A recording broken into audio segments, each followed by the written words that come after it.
Hello and good afternoon to all of you for joining us today. Really pleased to have you here with us. I'm also absolutely delighted to be welcoming you to our first research seminar of the year. And today we're very excited to be hearing from Dr. Damilola Adegoke, who's going to be speaking to us about his research paper titled Japa, an exploratory study of the roles of social media in and out migration trend in Nigeria. And I think many people that have been following developments in Nigeria, but across the region, will be familiar with this word, this term, and elements of this discourse. Now, Damilola's study seeks to understand the roles of social media in the new Japa migration trend in Nigeria. As part of this objective, the study investigates the demographic characteristics of these new migrants, their age, gender, and socioeconomic status classifications. It also explores the challenges experienced by these new migrants before leaving and after arriving at their destination countries, and also asks if and how social media mitigates these challenges. Now I'll say a few words about Dr. Damilola Adegoke. Damilola is Peter da Costa Post-Doctoral Research Associate at the African Leadership Center at King's College London.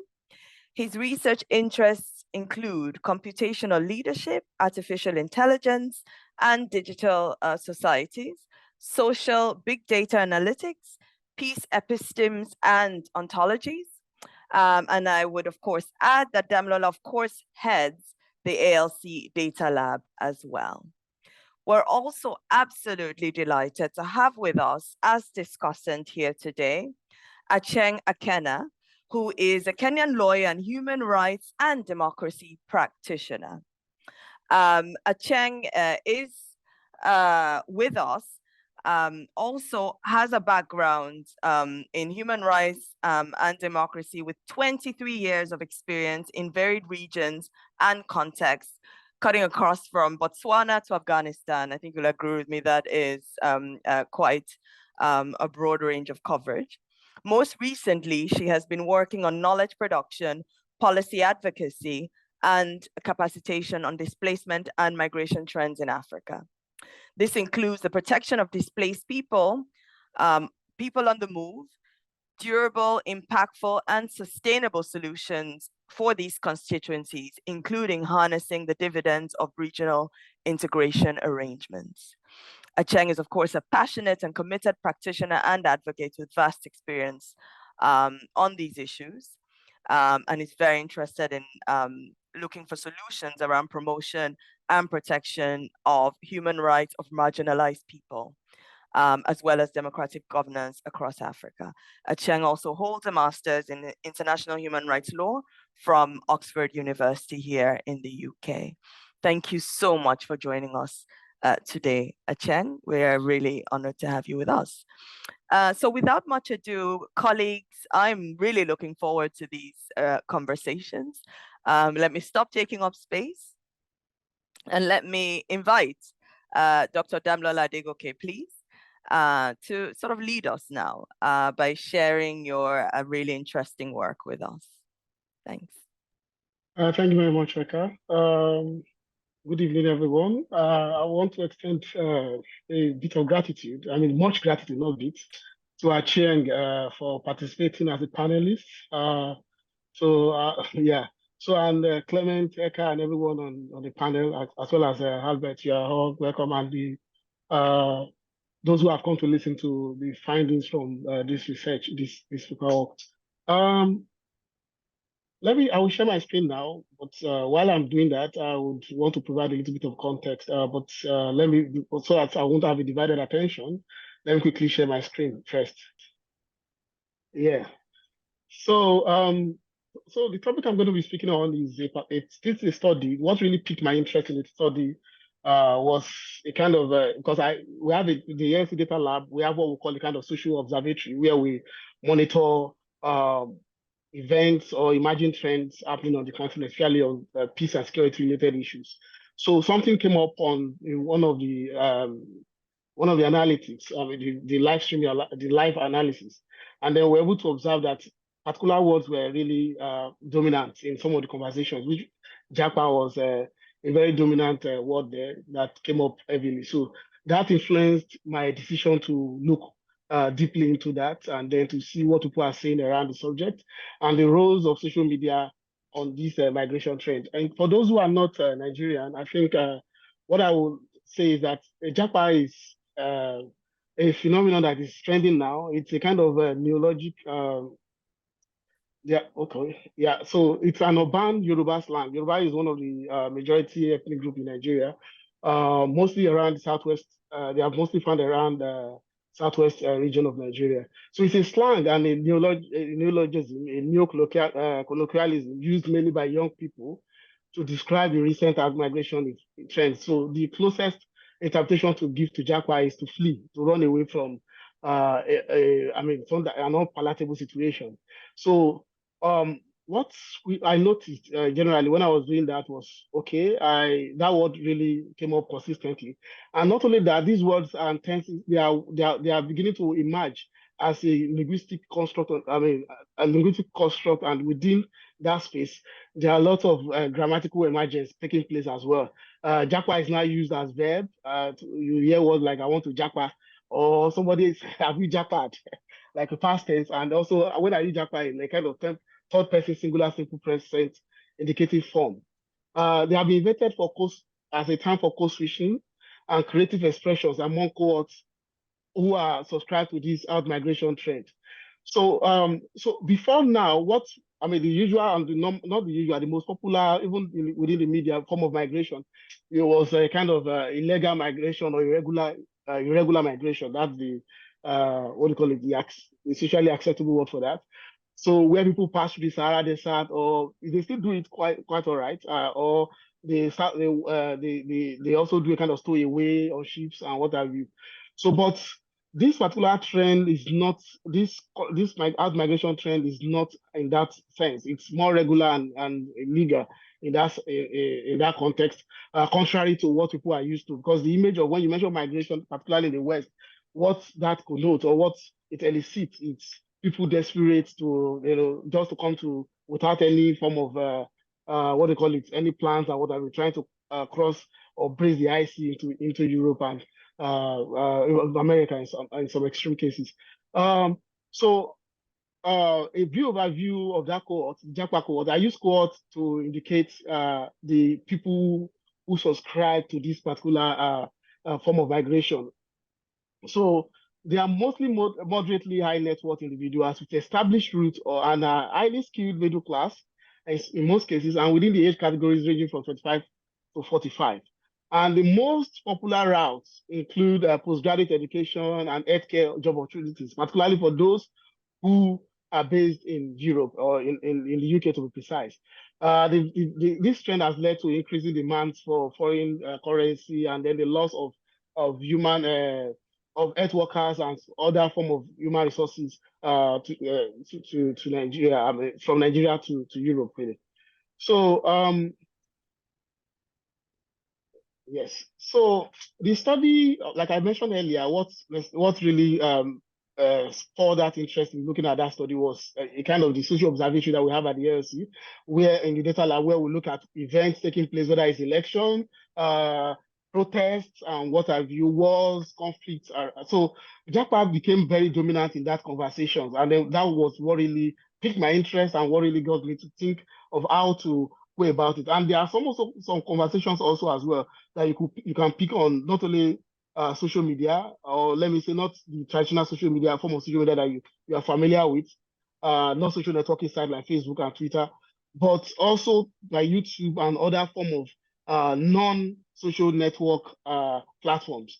So with that in mind, so I set out to look at, and then some conversations also in the literature as well, that that media generally influence the decision of people to want to travel abroad or to want to like take some of these routes. And they are, the way the narrative is framed in most publications and even in the media is of people who are desperate without any hope in their home country, trying to flee to a better society or for better opportunities abroad.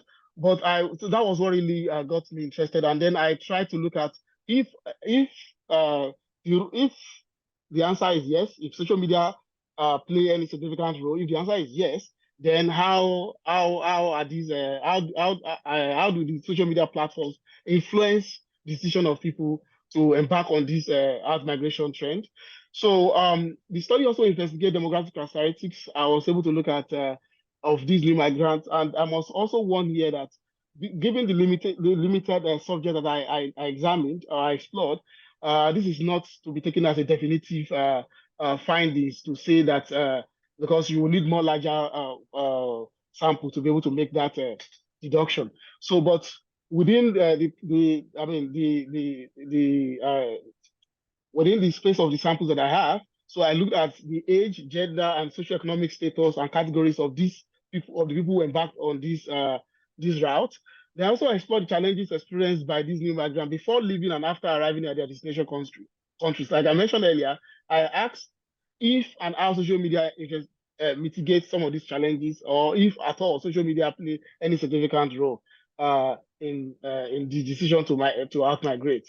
Now, uh, from from papers published and some of these statistics released by the International Labour Organization, especially in 2018, 93% of all jobs in Nigeria are informal. That is, most of the people who are, in quote, employed in Nigeria are employed in the informal sectors that are unstructured, lacking basic workers' rights and what have you. So this is a very paramount examples given even by those who that some of the participants, one of the primary reasons why they actually embarked on the journey was to escape this this challenge because of the informality of the employment sector. Even for those who are gainfully employed in the banking sector, some of them could be sacked at any time. So the whole employment contract is not, the space is not really well organized as such.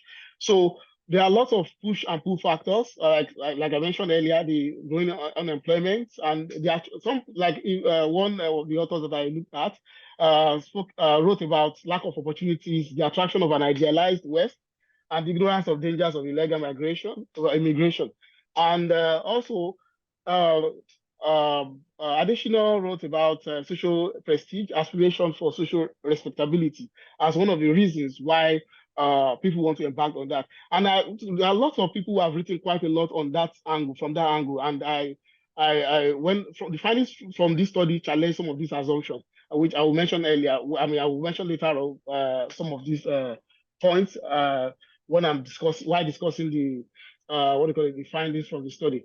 So because the assumption is that people maybe after looking watching the news or looking at social media or Facebook pages and Twitter, they see pictures and images of people who have traveled abroad and how their fortunes have changed, and that is seen as a kind of influencing factor or a pull factor to get many people to embark on this exercise. And for some reasons, people have, though that has not been substantiated in the literature, but we have had cases, anecdotal evidences from people who have argued that a lot of people have sold their properties, they've resigned from their, in quotes, well-paying job to, to take on this, to embark on this journey. But that's what I have taken the literature in the study. That's from the interviews granted, and also from the analysis of some of the data provided.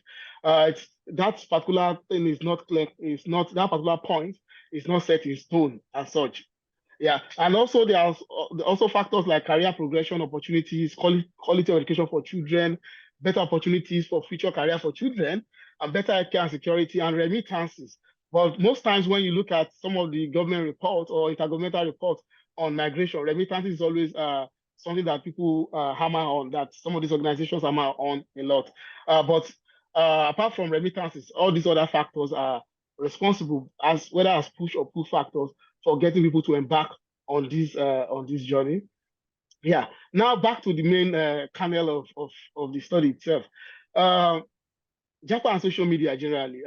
We've seen Nigeria is a very interesting case because there is a kind of increasing interest in social media usage from 2017 to 2023. Nigeria has more, in fact, more internet users than some countries, even in Africa.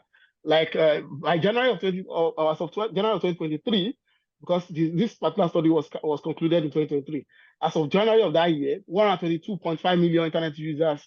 There were 122.5 million internet users in Nigeria alone, with a very high, over 50%, about 55.4% internet penetration. And Nigeria, of course, during that year was home to 31.60 million social media users, equating to 14.3% of the total population, and a total of 193.9 million cellular mobile connections were active in Nigeria in that year as well, in 2023. As of May of 2023, there were nearly 41.6 million Facebook users in Nigeria, accounting for 18.5% of the population of the country. Overall, two age groups accounted for 32.2% of users, those between the ages of 18 and 24, and those between ages of 18 from 35 to 50, making these two groups the largest age group of Facebook users in the country. The least represented age group of Facebook users were those within the ages of from, let's say, 55 and 64 and above, because so they were not adequately represented in that list. Yeah, so that's for saying Facebook. Several studies have also suggested that social media facilitates migrant interaction by providing information and access to migrant networks in destination countries. For Akole and some other people who have carried out research on that, most times people try to research information they rarely research information about risk of embarking on this particular pattern of this particular migration journey. They look at the rewards rather than the risk. Yeah, so for DAC and everything that I looked at, advanced that social media helps strengthen social ties, for strengthening family ties, address weak and latent ties, and provide insider information and unofficial information to those embarking on the journey. For those of the Japa group, we've seen for Nigerians, if you are familiar with YouTube, you see a lot of YouTube channels created in recent times. In fact, one of them, I don't know how far that is true, has been accused of leading to a kind of immigration policy change in the UK, where some Nigerians have now been barred from entering the UK using this education route. Because the person created a YouTube channel after like 3 months of coming to the UK, and he was talking about some of the methods used to circumvent the systems. And the BBC picked on that, interviewed him, and a few weeks later, the Home Office came up with some policy adjustments. So there are lots of people, some of those on this cohort who have created social media and Facebook, especially YouTube channels, to provide information. And also some people have accused them of trying to show off. You hear people say something like, okay, now this is how to even pay bus tickets, or to this is the kind of house I'm staying in the UK and what have you. So in a way, one would be that particular behavior seems to lend credence to that assumption that could, let's say, could make people want to, or influence people want to take on that Japa route by moving out of the country through either education or healthcare worker visa. The theoretical underpinnings that guide the study, social media engagement theory and social influence theory, though the work is more of exploratory rather than heavily theoretical.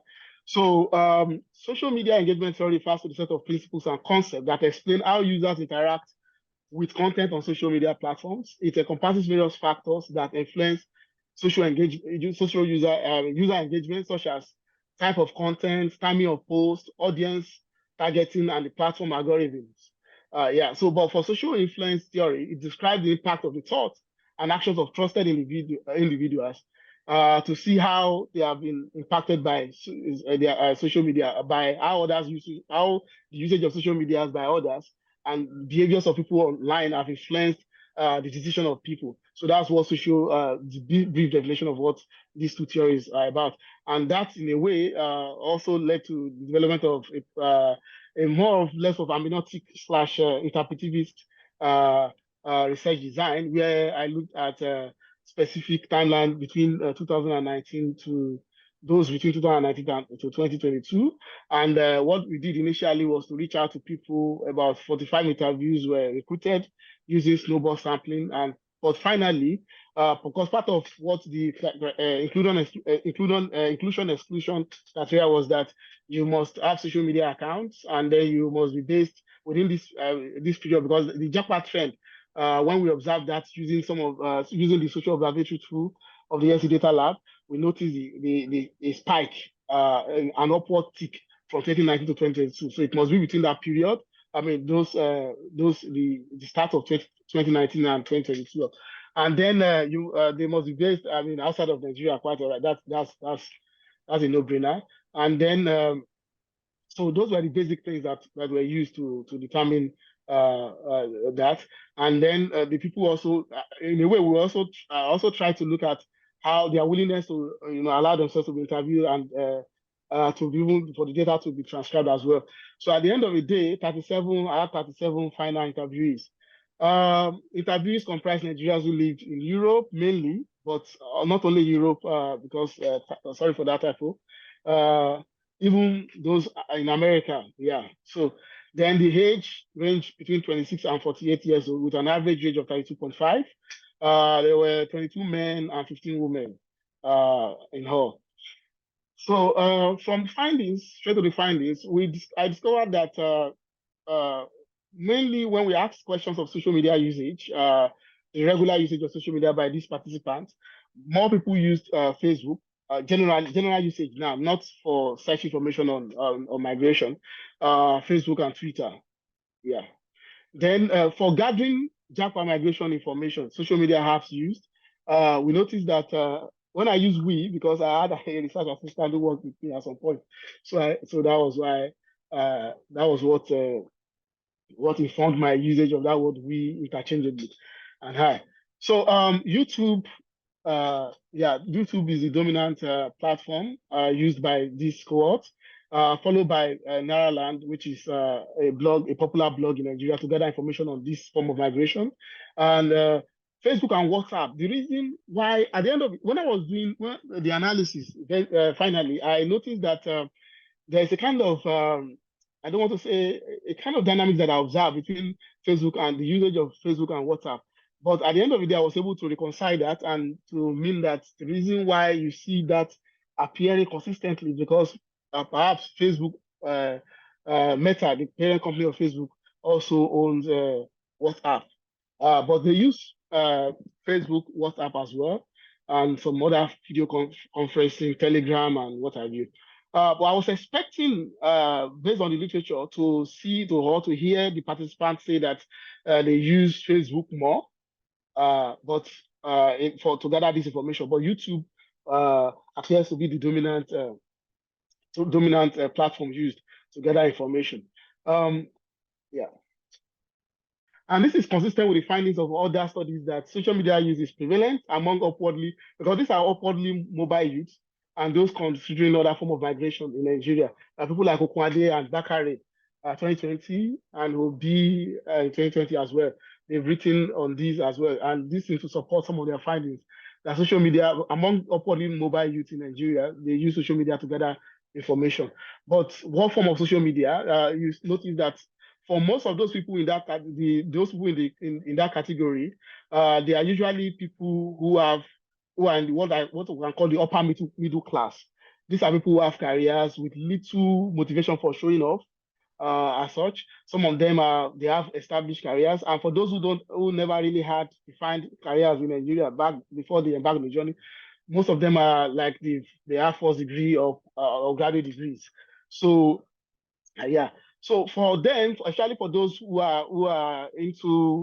have careers, they won't, because one of the interviewees said that they prefer a form of YouTube, because for YouTube, it's a kind of one-way communication. You are just gathering information, no distraction. Unlike Facebook, where you have some people posting comments, distracting them, and then they don't want to post their intention for everybody to see. The thing that Facebook has, that feed system of Facebook will really not protect their privacy. For privacy's sake, they prefer to go to either blog like Nairaland to see what people are what they've written and where they can hide under pseudonyms. Whether they can use pseudonyms to hide their identity, because most of them they prefer that form of. Then the socioeconomic characteristics of the group.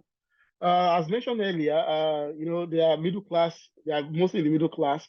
Unlike previous migration, that's previous irregular migration, which often veer on the edge of survival, the Japa cohort they spend millions of naira to pursue their dreams using regular and legal migrations.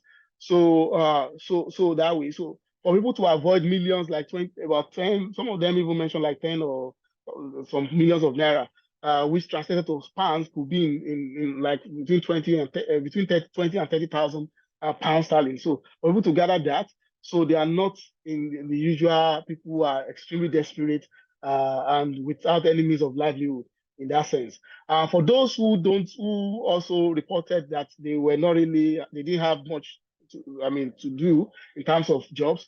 Some family members prepared funds together for them to be able to make that to embark on this journey. Mostly educated and urban elites, socially upward, mobile, and and they usually move with their families, unlike although the other form of irregular migrants also do that, but only very on extremely rare cases. But for these people, they prioritize their nuclear families. Now, the effect of social media on decision to migrate. Whereas others attributed their out migration to social media influences, most interviewees in the group affirm that social and economic considerations play more significant roles in motivating or influencing their migration decision.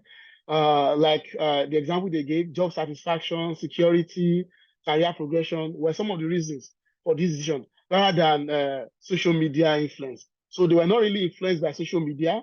So rather, so they were influenced by some of these challenges that they were not really how to create TikTok or to celebrate that they've migrated, or to influence, or in quote, to oppress others.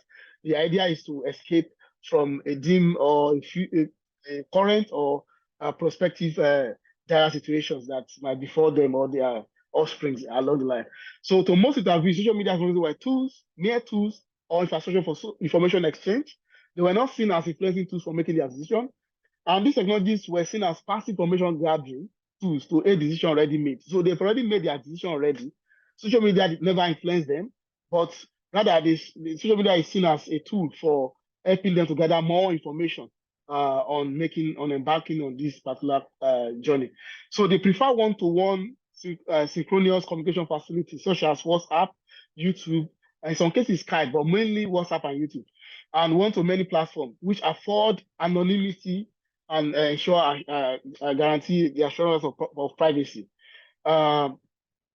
Contribution of social media to the cohort after arriving at the destination country. 4 thematic social media contributions emerge, like social support, aspirations and opportunities, settlement information, navigating some of the challenges.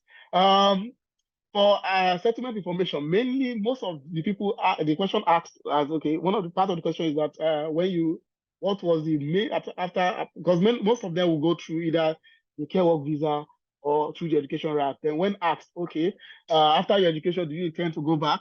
So you could see that behind the appearance of trying to have come to acquire education, the aim is to actually seek for more to use that platform as a leg for permanent settlement in the long run. So some of the examples I've reproduced here. Somebody reported that I joined social media groups of Nigerian students.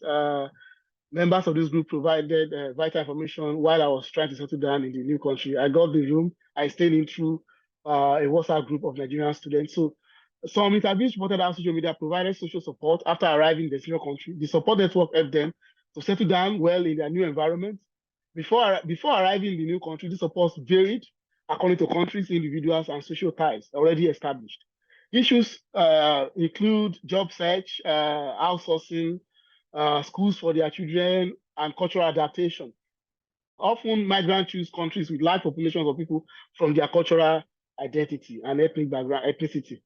Yeah, the study is just an exploratory study, like I mentioned. It's not really, wasn't designed to be a kind of to look deep because of the, of course, limitation of subjects and what have you, and to even get people to participate was very a little bit difficult because of trust issues and what have you. People wanted anonymity ensured and what have you. So the results of, I mean, if you want to read more on the paper is available online, and I think in the announcement we also sent a link to download that. The study finds that interviewees prefer, that's in conclusion now, the interview prefers social media, various social discussion and community forums, blogs, video sharing and streaming platforms to social networking sites such as Facebook and Twitter for their Japa decision. Like I mentioned, privacy, trust, and the conservative culture of the people who dominate, that's the culture of the people that dominate the demography might be responsible for these preferences. Since information gathered on social media might be asymmetric, most migrants depend on close social network ties they have established offline. Social media technologies are seen as secondary tools that their trusted relations use to relate with them. Thank you very much. Thank you very much for that, Damilola. It's really fascinating. I was learning a lot listening to you speak. This stuff is familiar because it's everywhere. Anyone who's familiar with the Nigerian space, and I dare say other spaces at the moment, is coming across a lot of these conversations. So it's really brilliant to see how you engage with this, through scholarship. As well. So I'm really looking forward to all that is to come. Colleagues, if I can ask you to note your questions, feel free to add your questions too. There's a Q&A function. So feel free to add your questions to that Q&A function as we go forward, okay? Now, before we come to those questions, we're very keen to come to them. Let us also hear at this time from our discussant, Acheng Akena. So Acheng, with that, let me hand over to you to offer your own reflections and any points you want to also put to Damilola before we then open up for a Q&A session. Okay? Thank you so much. Thank you so much. Yes. Damilola, okay, thank you. Thank you to the ALC for having me on this panel. Migration is a topic that I am particularly passionate about as a Pan-Africanist. And while I may not be specifically familiar with Nigeria, I am familiar with the trend of outflows from the continent.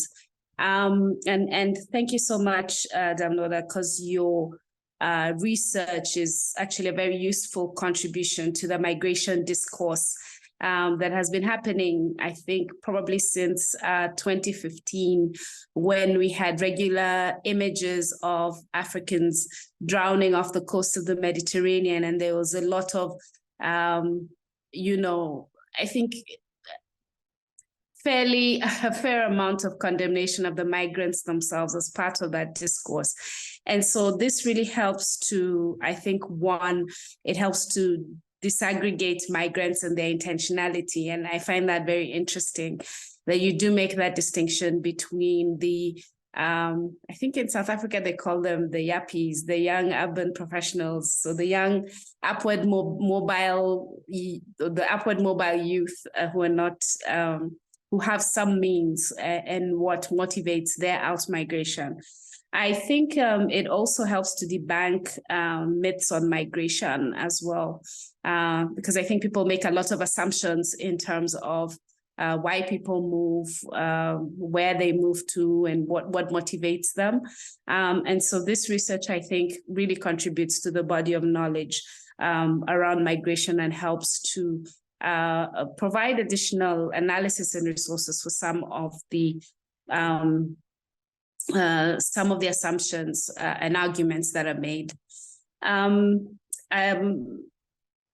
First, I was very interested in the fact that the Japa usually use information post-migration more as a means of settling in rather than as a motivation for leaving in the first place. I thought that was a very interesting conclusion that was reached, and that when they're already in the global north, social media becomes important for dealing with challenges of the new country of residence, overcoming those challenges, dealing with issues of racial discrimination and just communal bonding. And I wonder if that's because I guess social media and the internet seems to work better in the global north in terms of availability of information, or whether it's easier to use this social media rather than drive over to somebody's place that may be some distance away, someone that you know because of the distances. So I'm very interested if that was a factor that ever came up in your discourse, in your research, Damilola. I think the other issue that I found quite interesting was an issue around privacy and anonymity, and then the very stringent need for that for people who are migrating out. It was a surprise for me because I would have thought that it would be a thing of prestige that everybody would want to tell everybody about, I'm leaving Niger, I'm going to. So it was very interesting to see that there was a high focus on privacy and anonymity in terms of the search for information for out migration. And also I found interesting that even for people who have already migrated, they still fear of their information being out there as to where they are and what they're doing with their lives. And that was also a very interesting dynamic to hear about. The fear of misinformation and also the reliance on direct offline information as a preference for reliable, out migration information was also interesting for me. I think I had made the assumptions that everybody else makes, that we get all our information on social media or on the internet. So it was very useful to know that people actually rely on one-on-one offline information as a better or more concrete platform for that kind of decision making. But overall, as I read the article, I think the thing that struck me the most is the way migration always seems like a dirty word, and yet it is very much a basic right and a human need, like speaking or thinking. I think people move for many different things. People move for, to survive, but they also move for leisure, for education, for marriage, and so forth and so on. And people, of course, I keep saying this, have been moving since time immemorial. If you abide by the Christian faith, then I would argue that Adam and Eve were probably the first forcibly displaced migrants. And if you don't, then also a lot of our traditional or cultural narratives speak of migration of people, the rise and fall on empires based on migration as a means of human survival. And so if I might postulate a little bit, I think the attitudes towards human movement are defined more by socioeconomic and political factors. So if migration results in young people drowning in the Mediterranean or changing the face of Europe, as we've been told is a fear, then migration is bad or it's a crisis. But if it results in staffing of European healthcare facilities, then it is good or legal. And I think more stark to me is that migration flows into Africa, despite resulting in, the vagaries of colonialism and slavery. still remains couched in very positive terms, and they're called experts or expatriates. And I wonder if Japa were moving from the global north, if they would still be termed as emigres or migrants, because they are providing gaps in systems where, the healthcare system in Europe, we know, desperately needs our nurses and our doctors, and they're moving in to provide labor. And it's interesting that it's not seen as a fair exchange of labor, but more as, oh, these are migrants who are coming to flood our countries and whom we're helping. And even the discourse is from when, immigration from Africa is always described in terms of push factors, poverty and so forth and so on. And yet we have a lot of people who, from the global north who are in Africa to look for better lives, to look for, better standards of living, to make their qualifications relevant, much like the Japa are doing. And I think that for me, why this is important is really because decolonizing the discourse of migration and talking about is important, because this discourse and the way we look at people moving drives narratives and perceptions. And those narratives and perceptions are then what we see on social media. And so it is assumed that if you are posting from New York or if you're posting from London, then somehow that's greater, that's, affluent and progressive and successful. And yet there are a lot of, I would argue that affluent postings, people post from affluent parts of Kenya and affluent parts of Nigeria with luxurious houses and luxurious cars, but they're not, they're not seen to be, have reached, the dream that is sought in the global north. And I find that very interesting. And maybe I will leave my initial comments there and maybe come back and further any comments that I might have in this regard. So thank you, Eke. Thank you, Damilola. Wonderful. Thank you so much for that, Cheng. Really insightful and very rich reflections there on a paper that's been an excellent piece of research and really presenting us with some new ideas in terms of the way we think of migration. And I think Cheng reflects on that very nicely when she speaks about this complicating of simplistic narratives around what African migrants look like.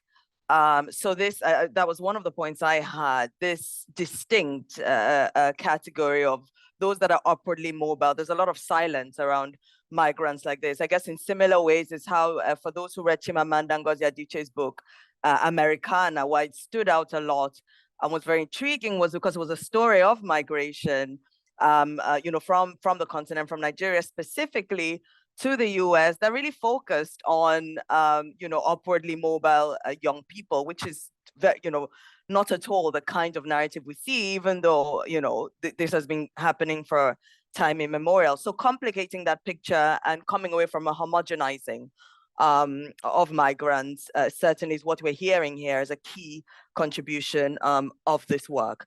Again, connecting the two, the presentation and the reflections from Cheng, something else that came to my mind was about who's at the center of these narratives. So, even as Cheng was reflecting there, who determines what is good and bad migration? And a lot of what we heard about there is, good migration is, if it's coming to sort out economies in the global north. Bad migration is, if it's disruptive in certain ways, changing the color in particular ways.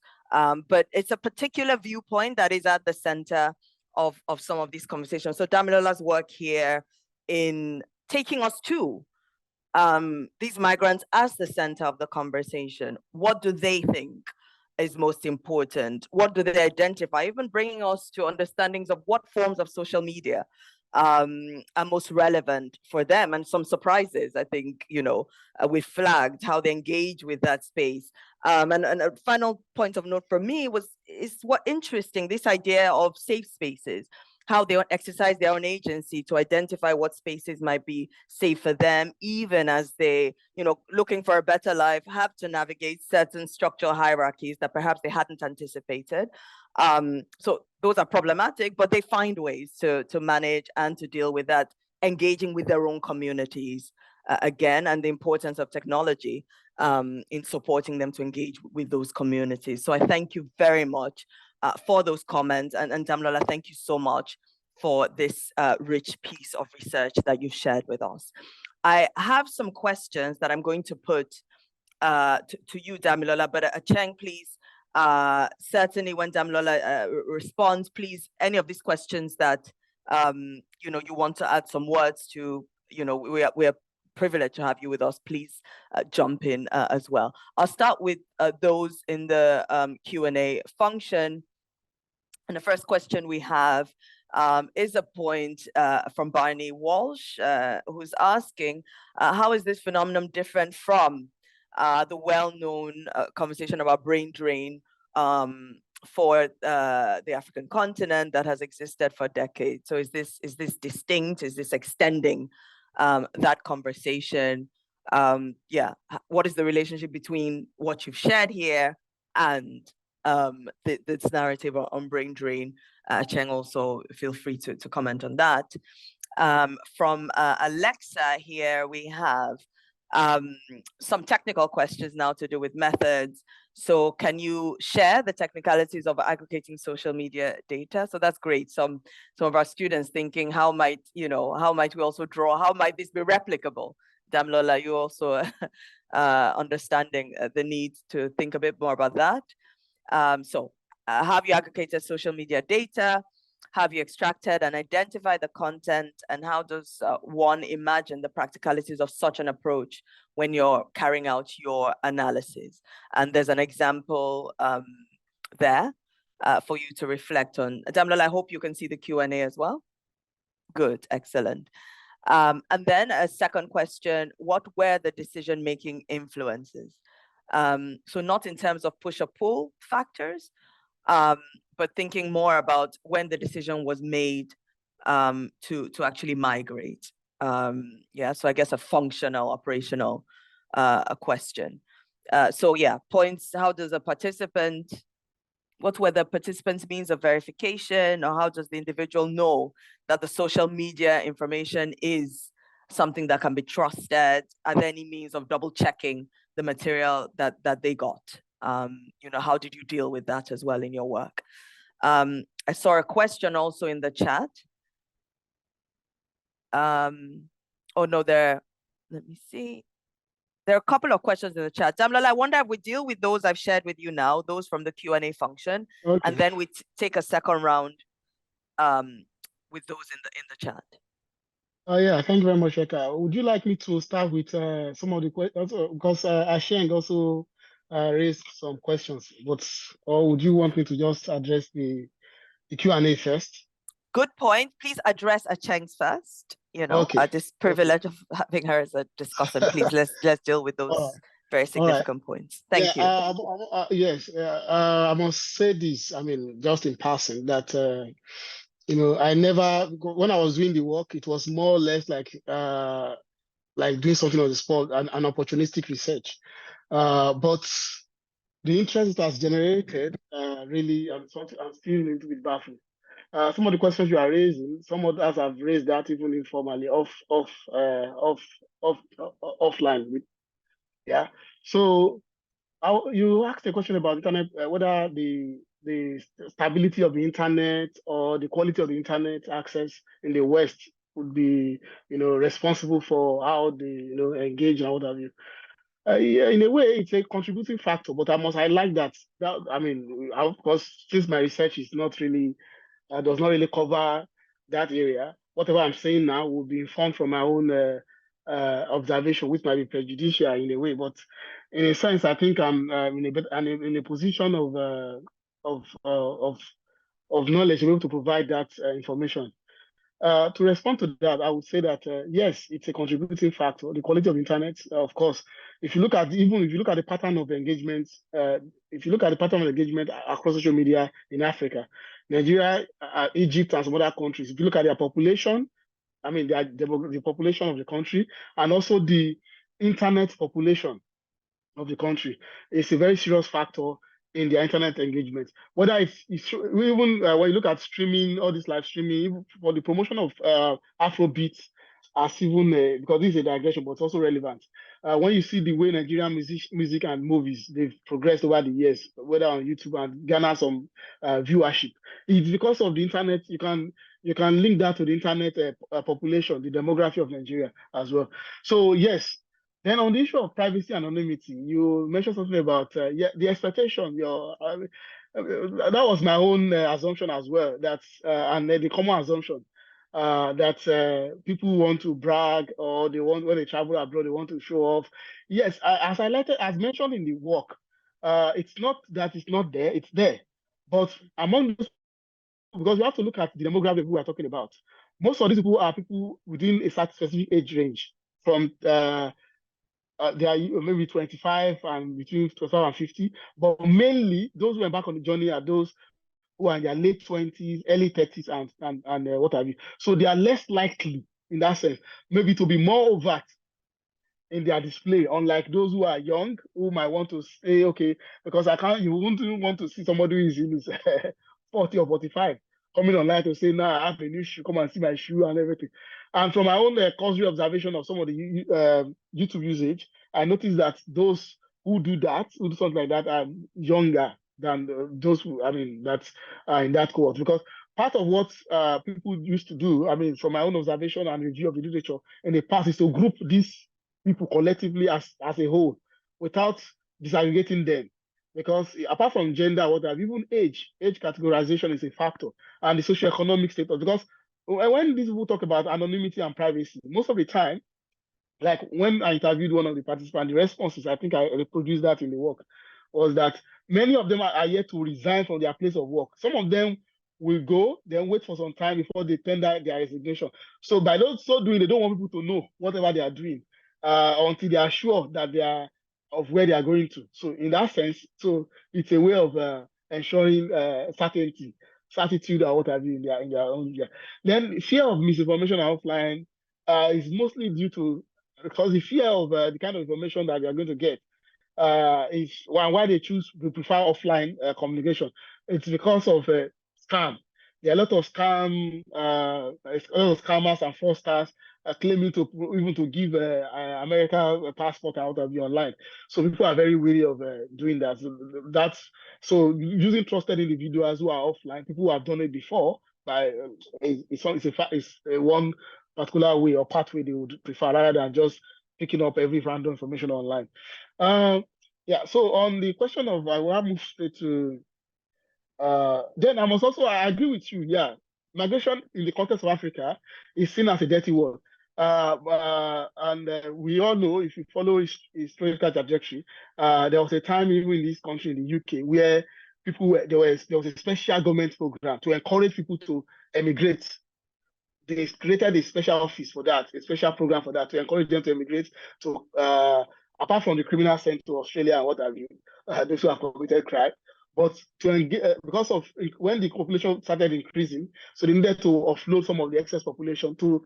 That was when many of them were, when they were still like, let me say, during colonial Britain or what have you. So the imperialist era. So they had to send them as, in quotes, maybe colonial staff and what have you, to all these countries. So, but the reverse is the case now, where that's also tied to the issue of expats, or whether they are expatriate or what have you. It's because of the way the narrative, the media, the way they doing couch. When it comes to Africa, they are not expatriates. It's about power. For me, it's about power and the way so they control the media, they control that space. So they have to change the narrative and couch it in such a way that would dissuade people from challenging, or like to offset the color imbalance and what have you, however I want to put that. Yeah, so let me now move straight to some of the questions. For Barney, how is this phenomenon different from the well-known brain drain? It's not different. That's just the reality. It's not different. It's still part of the so-called brain drain in that sense. Though people have been advocating that for what they call Japa is to flee, Japa is to return. Eh? So that's a play on word as well. Yeah, that when they go there and settle, they can finally come back to develop Africa. But there's no, it's still brain drain, really, because even at a point, Zimbabwe had to prevent their nurses from leaving the country, because they lost a lot of health workers due to that. So it's really affecting even the banking sector, the health sector in Nigeria, the education sector. People are living in droves. And these are, like I said, these are people who are highly skilled individuals. Most of the IT, even the IT personnel in some of these companies, communication companies, they've left. So the impact would need to be researched at some point.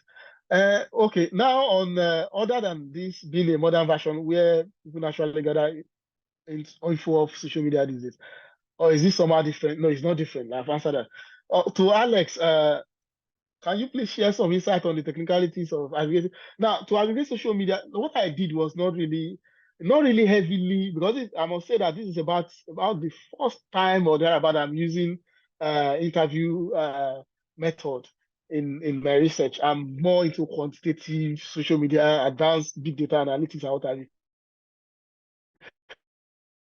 I didn't the data because of Twitter policy these days. It's difficult for you to go and mine social because what's the name? Elon Musk after buying Twitter, so they've changed their API rules. You can no longer mine unless you pay certain amount of money, and there are limitations to the number of amount of tweets or what have you could mine. And after Cambridge Analytica, Facebook has been very difficult. They've come out with stringent rules to prevent people from mining data online. But though there are ways to go about that, so we can discuss that outside of this forum. So, but if you want to do research of this nature, and because I had 40 something participants, so there was no need for me to do advanced analytics. There are things I can just analyze on my own. Though it's possible to do content analysis using what do you call it, AI, what have you. But to answer your question, if you want to do all these that you have mentioned, whether gender identification, what have you. Then there are approaches you could use, approaches like topic classification, sentiment analysis, to look at the sentiment of the people and to code these sentiments, whether they are positive, negative, or neutral. But it's going to be difficult because you need to understand the language, because the way Nigerians or politicians use their language, use English, is different from the way English is really used in some other part of the world. So if you are not familiar with the language, if you're not familiar with some of the neologics, you might make some wrong deductions. So you need to either work with people who are familiar with the culture and the use of some of those words to be able to do that. Then there's also intent detection, like when you look at that, but that's not predictive. Then emotion analysis, keyword extraction, text extraction, entity recognitions, and all that. These are big words. But in case you want to, we can discuss that, and I'm willing to offer more advice outside of this session. If you are interested in doing something like that. So the last one is on I think still on Alex. What were decision-making influencers, not in terms of push or pull factors for me, but once the was meeting. Oh, was going to agree. What were the participant means of verification? Yes. Or put differently, how did the individual know what social media information to trust and what to double check? Yeah, that was the more reason why they prefer, because in social media, in Facebook, there is this like if you look at the social media engagement what do you call it, theory, part of what, when you see most the way some people create content is either to elicit, using this the shock factor, the way they couch their views. Social media is more like becoming like junk journalism these days. The way the content is created is to elicit some kind of interest and to maintain focus or attention. They can have more viewership and they can gather more money selling ads and what are you for Facebook and some of these social media platforms. So in so doing, some of the information posted are not necessarily verified, And that is why, unlike other demography, like I said, these are highly skilled, highly educated, mainly highly educated people. So they won't rely solely on information, just random information that they can pick from anybody online. So, but from trusted individuals who have embarked on that journey before. Though whatever information they gather on Facebook or whatever platform will still need to be verified offline from people who have embarked on the journey. In most cases, like in the UK now, there is a bank, former Nigerian bankers WhatsApp group. There's a group like that where the ex-bankers of a particular bank in Nigeria, where they meet online and share information about culture in the UK settling down, if there is help or something like that to be rendered. Yeah, so that such platform, I mean, you can see they will be able to trust information coming from that source, people who have worked with them in the past, rather than working with, I mean, somebody they've not known before. So it's a means of verification in that sense. Thank you very much for hearing, for taking time to hear my ramblings. Yeah, and again, I must say that part of what I see as a contribution for those who might want to embark on this, whether this form of research or your own form of research. Yeah, I shared this in Nairobi. What I was able to do, of course, despite the way the something very short work and with limited time and what have you, and even small sample size. So I was surprised that after, I mean, like using research communication advocated by Peter da Costa, some of the points that he has always argued that we should find a way to simplify, find a way to disambiguate some of the things that we publish, apart from publishing academic journal, we'll just see a way to also rewrite some of these things, whether as short pieces, to make them accessible to the public. So this particular research has garnered some interest. I was invited to provide a blog post documentary, sorry, a podcast documentary on this migration thing, where I shared my opinion for about 30 minutes, and also wrote a piece, an essay from this, based on this research in one of these African publications as well. So I will encourage people to also do that when you carry out your research of this nature, to make it accessible. Since we know that some of these things are hidden behind paid wall, you could do some essay or summary of your work and submit to maybe publications on the continent, or grant newspaper or TV interviews about findings from your research. Thank you for having me. Thank you very much. Thank you very much for those responses, Damilola. Let me, Cheng, please. If there are some points you wanted to also contribute to, please, you're very welcome to do so as well. Sorry. Thank you so much. Okay, I think the only one that I wanted to contribute on was the question around whether brain drain is distinct from this discourse. I think I would think of brain drain as one of the possible consequences of outflows of migration.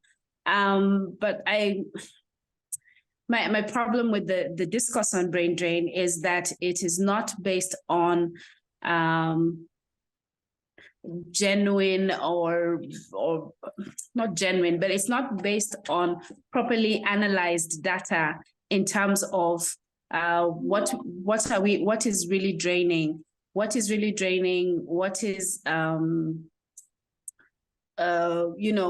what skills do we need as a kind of, for example, if we're saying there's brain drain from my country, Kenya, what skills do we need in Kenya in order to promote our development? How are those skills lacking, and what are the factors that are behind the lack of skills? I am not of the opinion that all migration leads to brain drain, and I think that. So there's, that discourse or that kind of detailed, proper analysis of labor migration flows happens in other centers. So it happens around the discourse on regional integration, and they talk about, Africa can benefit from each other. So if Kenya has too many teachers, we can send some of our teachers to Nigeria, and Nigeria can send us some of their doctors, and then, we're sharing labor in a way that is healthy. However, when it comes to migration, there is this again, I think it's how terms are couched. And so brain drain is termed as a very negative effect of migration. Whereas I think that with the proper analysis, exchange of labor between countries can actually be beneficial. The problem is that it is done in a context where the power relations that Damilola were talking about, particularly economic power, comes in and says, oh, we need more than you. And so they take even what we need, and that then makes that kind of migration problematic. So I would think that this is a part of that discourse, but provides a more nuanced element to the conversation around brain drain. Thank you very much for that, Acheng. We had two questions that I'll put to you all again. So we have one from Clement here asking, I was saying commenting, nice presentation, and then asking, what do you say about the PR, I guess, public relations, tourism attraction posture of destination countries that makes would-be migrants aspire to travel? So that, I guess, that imagery that is attractive. It's fascinating. It's fascinating thinking about this question as I reflect on the fact that at King's Archives, they have from I think about the 1950s brochures that were prepared by the British government to encourage colonial officers to move to the colonies. And there's some actually presenting parts of, I think, East and Southern Africa, where there are maps of a country, I think it was Zimbabwe, I'm not sure.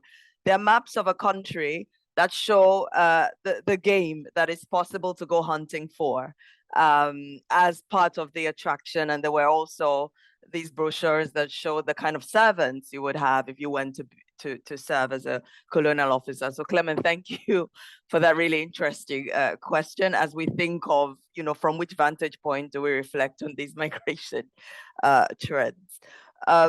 A second one from Gloriana, also thanking Damilola, of course, is asking, how has the influx of educated and upwardly mobile Nigerians, as highlighted in the Japa trend, influence the dynamics within the Nigerian diaspora?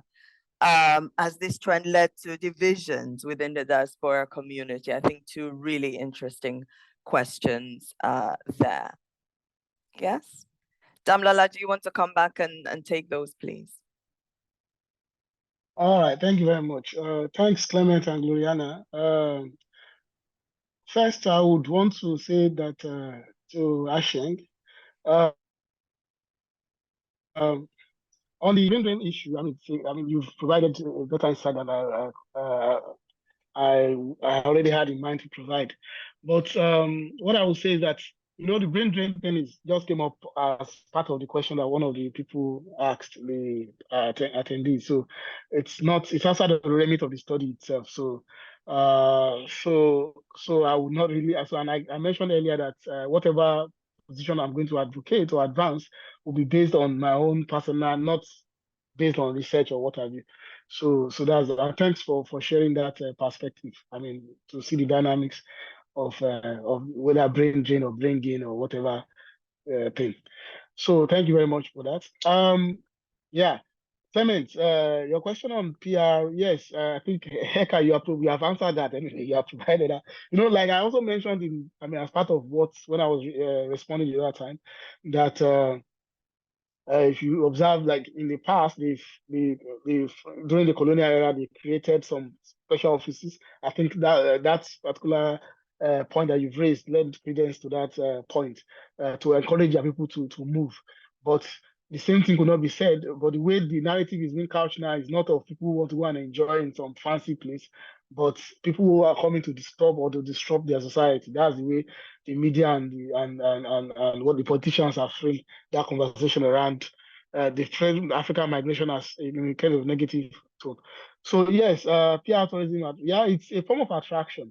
But you know, you have to be mindful. We have to also be mindful not to, like I said, not to categorize all this, because I'm not looking at migrant generally. I'm looking at a specific trend And those of that particular trend are not likely, are not, when responses garnered, they are not, they didn't report that they embark on that journey because they saw some tourism video, or no, it was they have highlighted, and I don't want to like read meaning or to squeeze their responses more, or to fit in, to impose additional listing to the results anyway, to the response. But I think in a way, yes, it might be even Hollywood presentations, the way people have seen Hollywood, like America is a straight line with gold and what have you. So that's that. Gloriana, yeah, you raised a question about influx of educated, whether it's as dynamics within the Nigerian diaspora.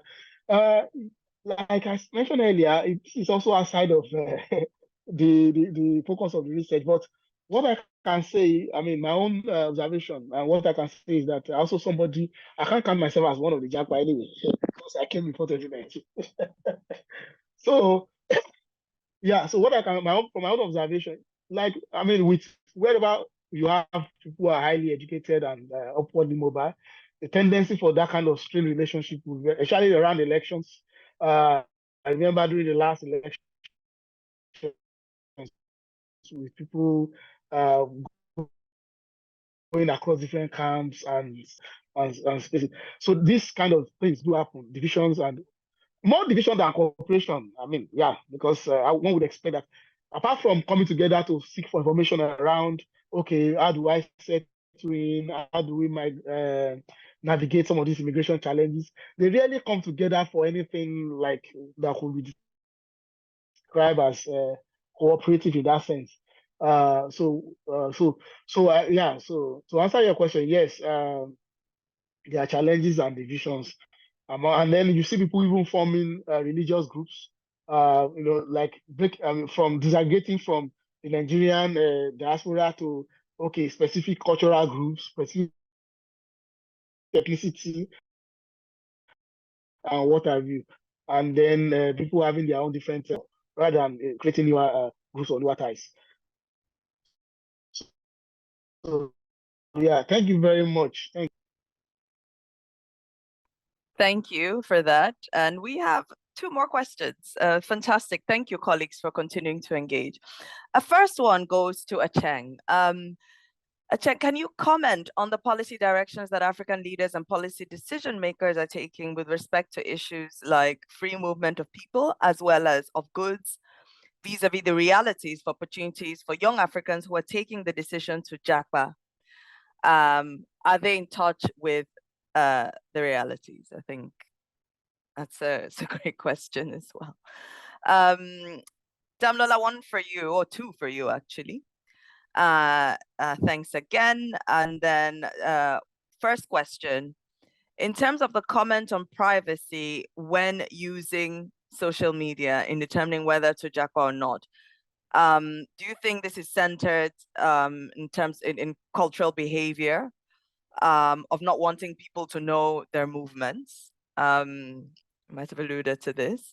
And the second point is, at any point in the research, did you ask the interviewees or find out from the interviewees whether there was some sort of regret around moving and whether there was a desire to move back, sort of the Jakpada trend, given that sometimes people find that the grass is not always greener on the other side? I think, again, a very good question. And that Jakpada point, actually, I'm very intrigued by that because I've heard, not based on research, but just in the community, heard quite a bit about that. So I'm excited to hear your responses on these questions, please.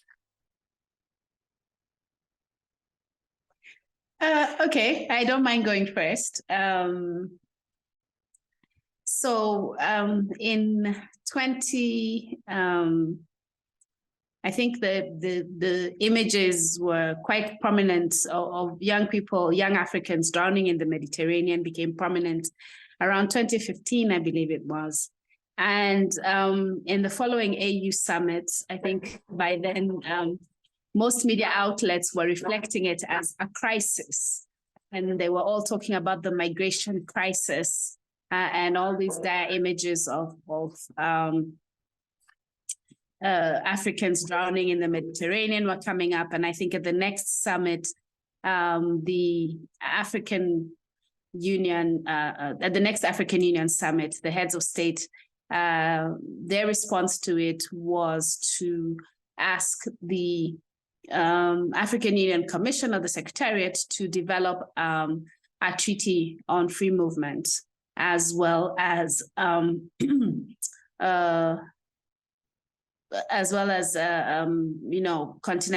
increasing continental trade. And I'll explain why that was relevant. I think the idea from back in the 1990s, where before the recalibration of the Organization for African Unity into the AU, we were going through, a period of global irrelevance after the Cold War.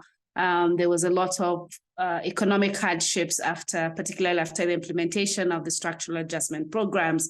There was a lot of political instability ongoing in the continent. And then we had, I guess, our first documented genocide in Rwanda.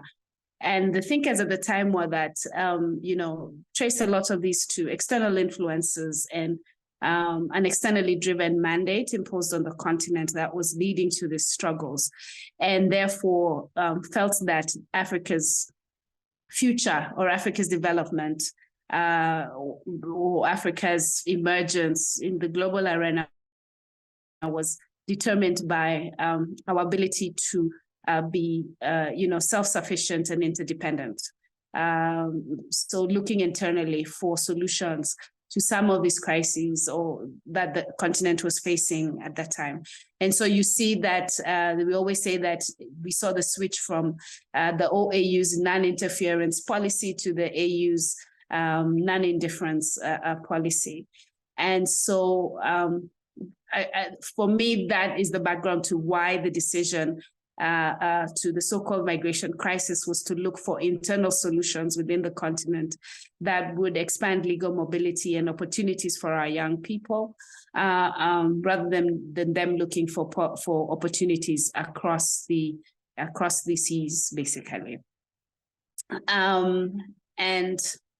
I suppose my Pan-Africanist side is very enamored by this argument that we can create a continent where we're interdependent for labor, resources, and so forth and so on. And so we're creating a continent that works for us and is not just a place to pick for the global north to pick labor and resources. And so at a political level, I am quite enamored by that argument. However, the reality of most African countries where you have high levels of poverty, high levels of unemployment, I'm just not sure how what an inter-African exchange of labor would look like when, you have 70% to 80% of a population that is unemployed anyway. So where are you going to accommodate the other Africans that are coming through or employed in the informal sector? I suppose, in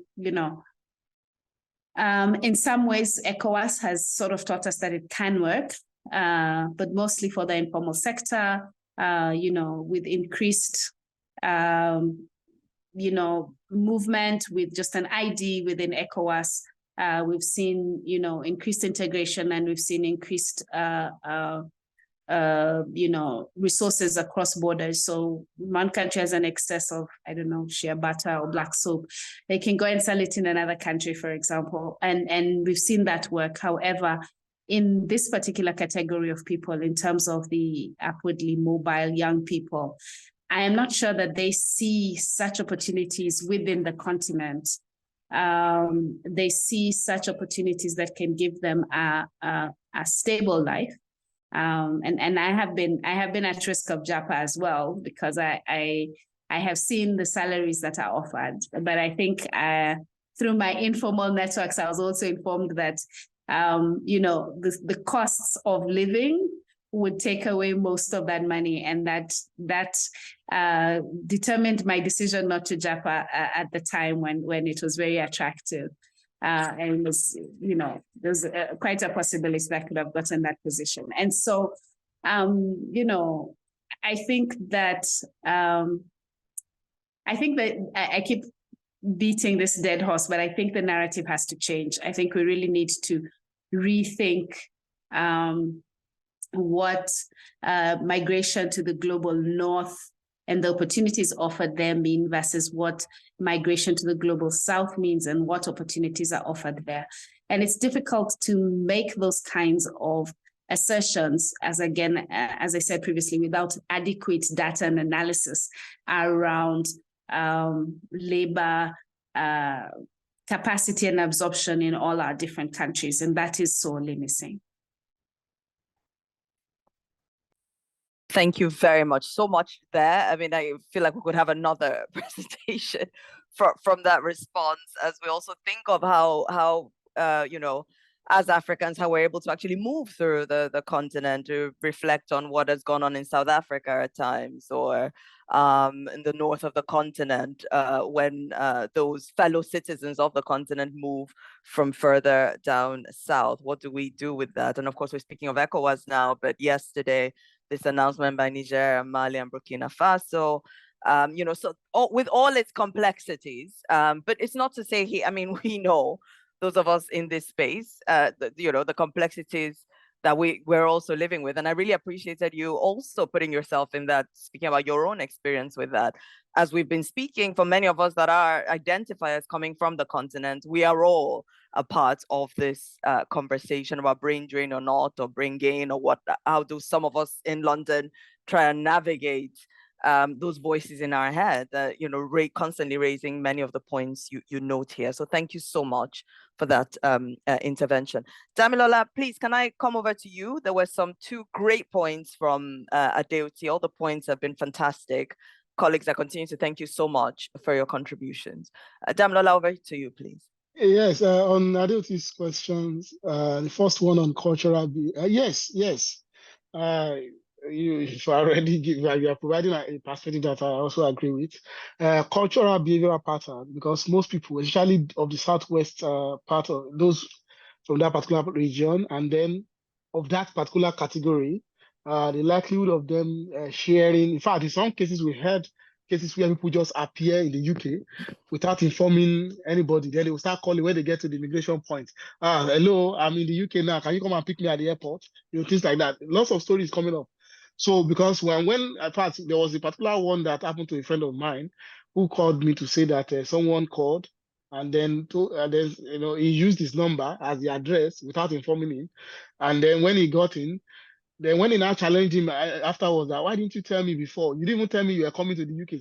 He said, have you forgotten the culture? Do you think, I mean, you don't discuss such things beforehand. So culture is it's a very significant influencing factor. I mean, determining factor for that, in that sense, where people want to, because the belief is that when you announce to people, something might not be successful at the end of the day. So they rather keep it till when they are already when they are successful. On the second point, you asked at any point in Nigeria, did you find from the interviews that there was some regrettable, and then Japa? Yes, I asked that question. One of the questions that I asked was if they had the intention of returning back to the country. Every one of them said yes. They return back to the country because, and when I asked further question to know why, you could see that the reason why, that was why I said, contrary to the assumption that they left because they want to come and enjoy the greener is greener, that might, be the reason for some people who are not, in quotes, educated, who are in a certain category, who sees some of these things. These are people who are already bankers, even professors, who are senior lecturers in universities. So the idea of saying they are coming because they want to come and show off whether they can buy bus tickets with a card, it does not really hold water to those people. So most of what they advance as a pull or a push factor is security, career progression, and their children. That's what they put. So if those things could be guaranteed back home, many of them, in fact, nearly all of them, they responded that they would love to go back.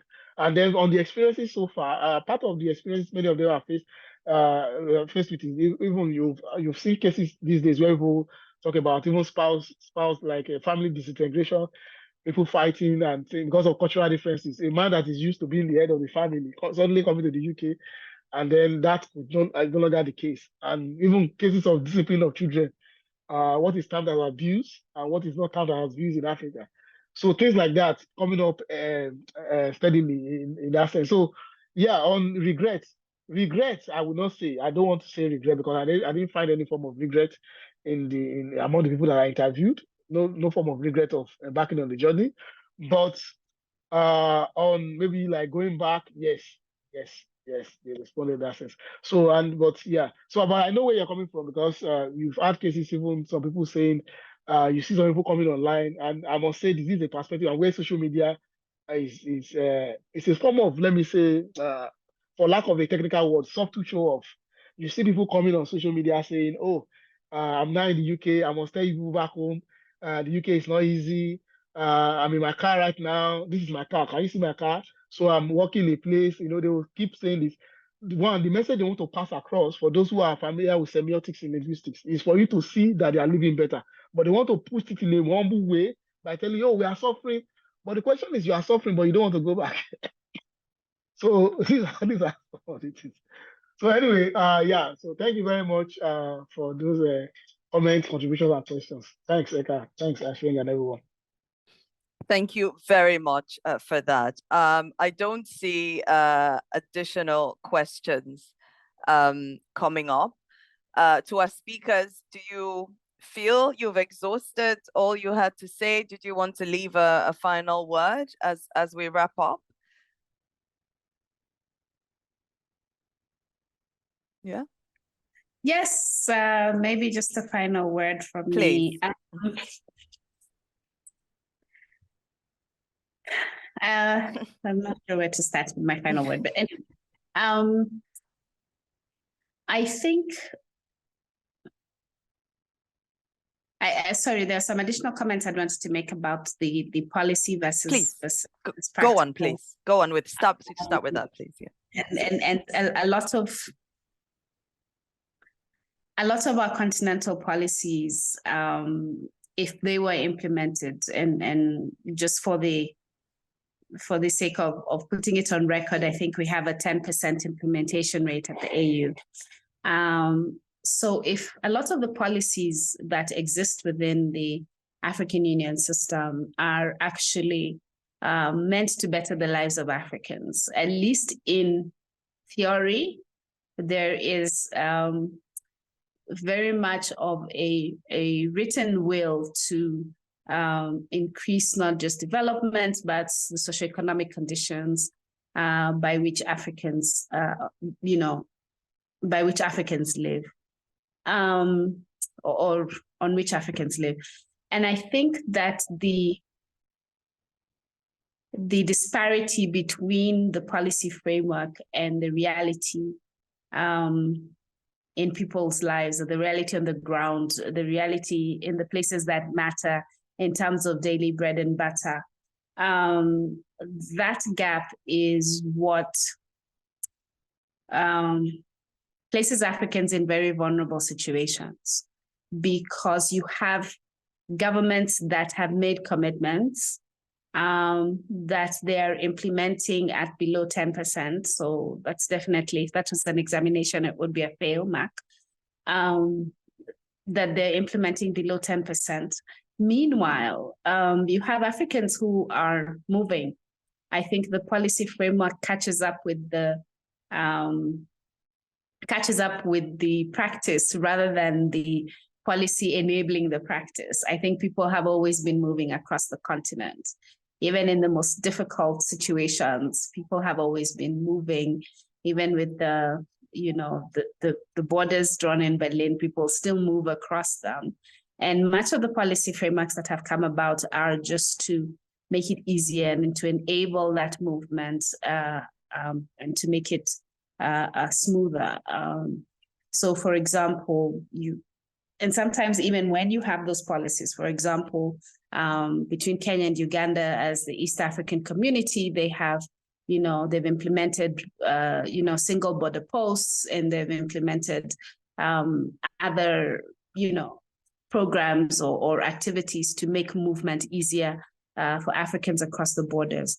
But then you still find that those who are have the least power, like women traders, still have to find their way through dangerous crossings, because if they follow the proper border, they are still subjected to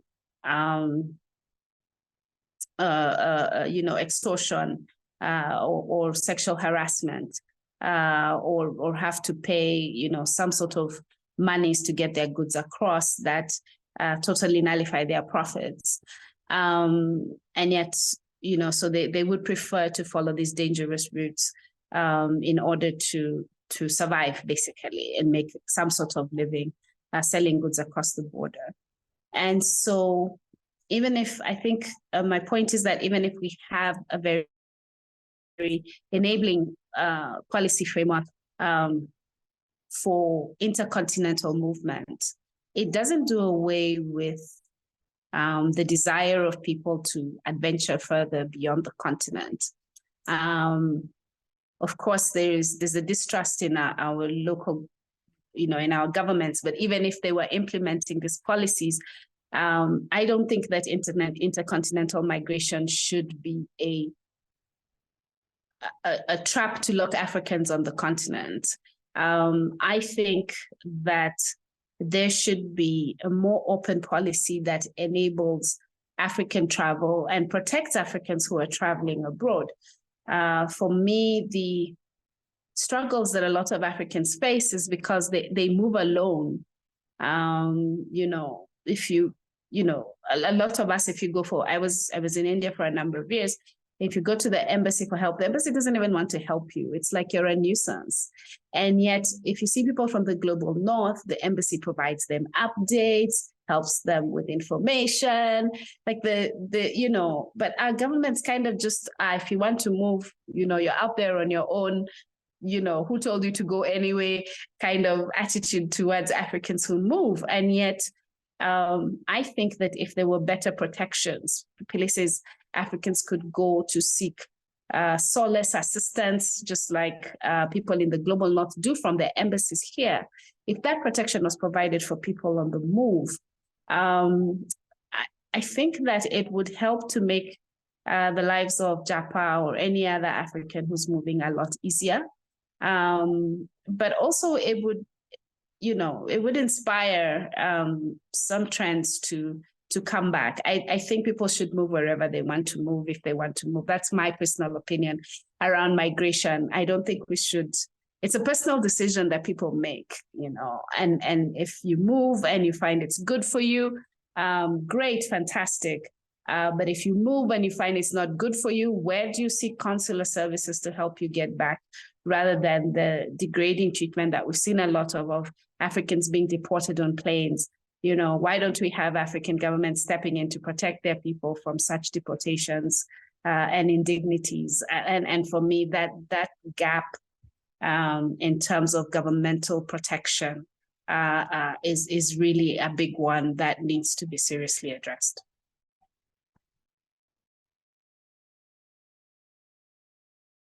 Thank you so much for those reflections, and just thinking of the wider value of this work there and the sort of policy conversations it can move us to participate in and be a part of. I like that, citing this as leading us into conversations on movement on our own continent, but also in relation to movement, extra-continental movement, how, it doesn't have to be one or the other. We should be at liberty. And I think that's at the heart of what I hear, shifting narratives of migration away from narratives of shame, even though we have to have the resource conversations, what you said about who is at the center of what is good migration and what is bad migration. And we can have these movements of peoples, but when they are designed to be extractive, when they're designed to undo particular groups and particular populations. I mean, we know, when this conversation about brain drain, we know how much money African governments spend educating their populations. And from Damilola's work, these are highly educated people, many of whom would have had access to higher education that was really very heavily funded by their governments. What happens to that investment? If we can have conversations also about that sort of thing. You know, I really see promise in the directions that you're moving us to. Thank you so much. Dr. Adegoke, can we invite you for a last word on this? No, I don't have any more to add. All I can say is to say thank you to everyone, and yeah, so I look forward to the next seminar series. Thank you. Thank you so much, Damilola and colleagues. I thank you so much for joining us. Damilola, really interesting, fascinating research, and you've seen how that has solicited all kinds of questions, very rich responses, of course, first of all, from our discussant who has brought on very rich insights to this. Also taking us to spaces of methodological insights. You know, I had a lot of interdisciplinarity, and in this work, we see how essential that interdisciplinary lens is, but also yourself as a researcher from that space. You said a lot about understanding the space, about language, you know, all the disciplines engaged here. I mean, it calls to my mind Claude Ake's argument that, you know, being confined into you know, disciplinary silos has never been a valuable you know, framework for us to understand our world. And we've seen how you've sort of deployed this wider range of tools and your own knowledge, you know, as you know, person within this space and part of some of these communities. So I thank you very much for sharing that. The other point I wanted to make, of course, Damilola heads our ALC data lab, and you would have heard him reference how the work on the data lab played a role in sort of driving him to think more about these questions, think more about the kind of knowledge that analyzing social media data can offer us. I learned a lot also about disaggregating what we all just call, you know, social media data. I found it quite interesting when you distinguish between social networks and the sort of YouTube material we may get, the questions you made us think about in terms of when we can be identified and when we might not be identified, you know, what draws us, you know, to engage with particular social media tools. And so that's quite interesting, even for those looking at social media and trying to engage with this for their own research as well. So you know, it's left for me to thank you all of you that have been here and sat with us. You know, it makes all the difference to have you and your engagement. I thank everyone for the wonderful questions and comments. And of course, everyone for just taking time out of a busy schedule. We know that there are many things you could have been doing otherwise, and we're very grateful you chose to stay with us. I hope you've felt as enriched as I have by being here, and I've taken something from it into your own work. But, you know, Damilola is very available if there are other things you want to raise with him. And Adesia Cheng also, who is a mentor in our fellowship programs, is very much a part of our network. So, you know, we stop the session now, but we don't stop the conversation, of course, that carries on. Yeah, thank you. I thank you all. Wish you a wonderful rest of the day. And I look forward to seeing you in other spaces. We'll have the next seminar at the end of February, and you get more information on that in due course. Thank you so much. Thank you. Thank you.